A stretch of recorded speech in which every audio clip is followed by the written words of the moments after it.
जय श्री कृष्णा दोस्तों, मेरा नाम है अजय कृष्ण वंशी। आपका हमारा सबका प्यारा से यूट्यूब चैनल है इनविंसिबल पायोनियर इंस्टीट्यूट।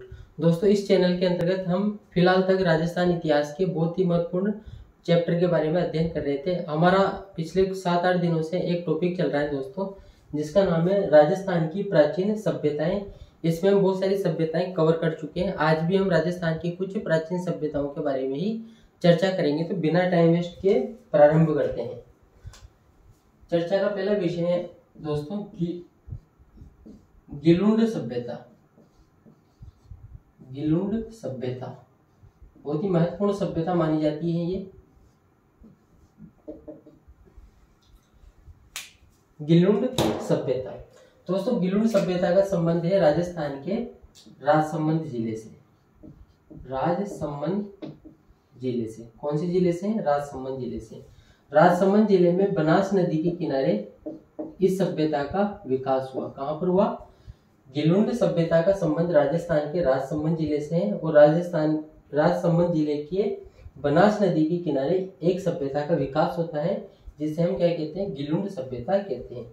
दोस्तों, यहाँ पर बनास नदी के किनारे एक डूंगरी है, एक डूंगरी है जिसका नाम है मोडिया डूंगरी। क्या नाम है? मोडिया डूंगरी। क्या नाम है दोस्तों? मोडिया डूंगरी। गिलुंड सभ्यता की खोज होती है इसी मोडिया डूंगरी के अंदर।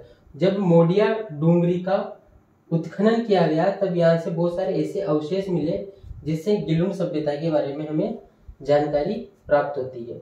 गिलुंड सभ्यता का संबंध राजस्थान के राजसमंद जिले से है। बनास नदी के किनारे मोदिया डूंगरी के उत्खनन से गिलुंड सभ्यता के बारे में बहुत सारी जानकारी अपने को प्राप्त होती है।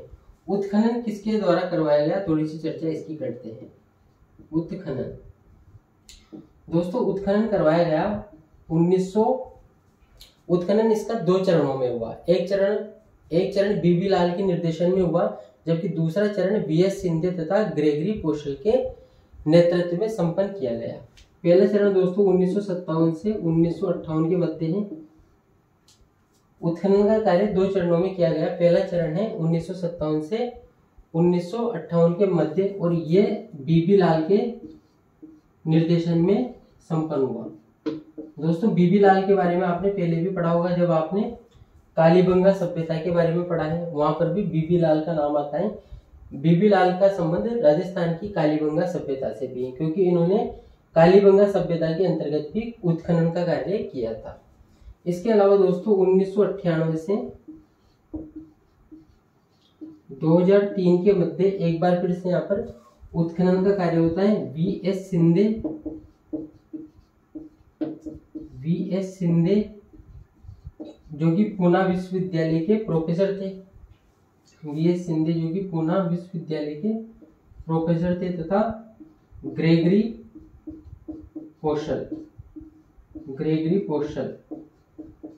पोशल अमेरिका के प्रोफेसर थे। अमेरिका में एक विश्वविद्यालय है पेंसिल्वेनिया। तो ग्रेगरी पोशल अमेरिकी विश्वविद्यालय पेंसिल्वेनिया के प्रोफेसर थे। और दूसरा चरण जो उत्खनन का प्रारंभ होता है वो वीएस सिंधे तथा ग्रेगरी पोशल के निर्देशन में प्रारंभ होता है। दोस्तों, क्या क्या वस्तुएं प्राप्त होती है, कौन कौन से उपकरण यहाँ से प्राप्त होते हैं गिलुंड सभ्यता से, थोड़ी सी चर्चा उनकी भी कर लेते हैं। दोस्तों, यहाँ से 5 प्रकार के मृदभांड प्राप्त होते हैं। 5 प्रकार के मृदभांड यहाँ से प्राप्त होते हैं। इनमें दोस्तों सादे मृदभांड थे, इसके अलावा काले मृदभांड थे, इसके अलावा पॉलिशदार यानी कि पॉलिशदार मृदभांड थे। इसके अलावा भूरे मृदभांड थे तथा लाल मृदभांड इसके अंतर्गत पाए गए। इसके अलावा दोस्तों गिलुंड सभ्यता में मिट्टी के खिलौने भी प्राप्त हुए। क्या प्राप्त हुए? मिट्टी के खिलौने भी इस सभ्यता के अंतर्गत प्राप्त होते हैं। मिट्टी के खिलौने भी प्राप्त होते हैं। गिलुंड सभ्यता में 5 प्रकार के मृदभांड प्राप्त होते हैं। सादे, काले, पॉलिशदार, भूरे तथा लाल तथा मिट्टी के खिलौने भी इस सभ्यता में प्राप्त होते हैं। इसके अलावा दोस्तों गिलुंड सभ्यता में हाथी दांत की चूड़ियां, यानी कि हाथी का जो दांत है, हाथी दांत की चूड़ियाँ, हाथी दांत की चूड़ियाँ भी यहाँ से प्राप्त होती है। क्या प्राप्त होती है? हाथी दांत की चूड़ियाँ भी गिलुन सभ्यता के उत्खनन से अपने को प्राप्त होती है। इसके अलावा दोस्तों यहाँ पर तांबे के अस्त्र प्राप्त होते हैं, तांबे के अस्त्र तथा उपकरण प्राप्त होते हैं, तांबे के अस्त्र तथा उपकरण प्राप्त होते हैं, तांबे के अस्त्र तथा उपकरण प्राप्त होते हैं। इस वजह से इस सभ्यता को ताम्रयुगीन सभ्यता भी कहा जाता है। कौन सी सभ्यता थी ये? ताम्रयुगीन सभ्यता, ताम्रयुगीन सभ्यता भी कहा जाता है। एक बार फिर से रिपीट करते हैं इसको।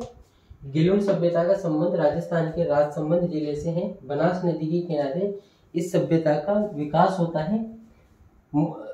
राजसमंद जिले में बनास नदी के पास एक डूंगरी है जिसका नाम है मोडिया डूंगरी। इसका जब उत्खनन कार्य किया गया तब गिलुन सभ्यता के बारे में प्रमाणिक जानकारियां मिलती हैं। प्रथम जो उत्खनन का कार्य किया गया वो बीबी लाल के द्वारा किया गया 1957-58 के मध्य। दूसरा चरण 1998 से 2003 के मध्य प्रोफेसर वीएस सिंधे जो कि पुणे विश्वविद्यालय के प्रोफेसर थे तथा प्रोफेसर ग्रेगरी पोशल जो कि पेंसिल्वेनिया जो अमेरिका में विश्वविद्यालय वहाँ के प्रोफेसर थे। इस सभ्यता में अपने को 5 प्रकार के मृदभांड प्राप्त होते हैं। सादे, काले, पॉलिशदार, भूरे तथा लाल मिट्टी के खिलौने प्राप्त होते हैं। हाथी दांत की चूड़ियां प्राप्त होती हैं और तांबे के अस्त्र तथा उपकरण प्राप्त होने के कारण इसको ताम्रयुगीन सभ्यता भी कहा जाता है। इसके बाद में दोस्तों हम एक और सभ्यता की बात यहाँ पर कर लेते हैं। इधर ही लिख देता हूं मैं ना, छोटी सी सभ्यता है ईशवाल सभ्यता। ईशवाल सभ्यता दोस्तों, ईशवाल सभ्यता का संबंध राजस्थान के उदयपुर जिले से है। कौन सी जिले से है? राजस्थान के उदयपुर जिले से है। और एक महत्वपूर्ण बात ईशवाल सभ्यता के बारे में यह है कि यहाँ से इस प्रकार के प्रमाण मिले हैं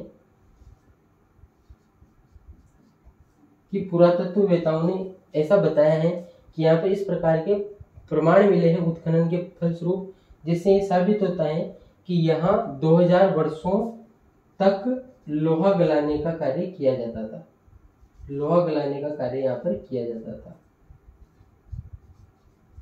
यानी कि लगातार 2000 वर्षों तक इस वाले सभ्यता जो कि उदयपुर में वहां पर 2000 वर्षों तक लगातार लोहा गलाने का प्रक्रम चलता रहा। इस प्रकार के प्रमाण पुरातत्ववेताओं को प्राप्त हुए।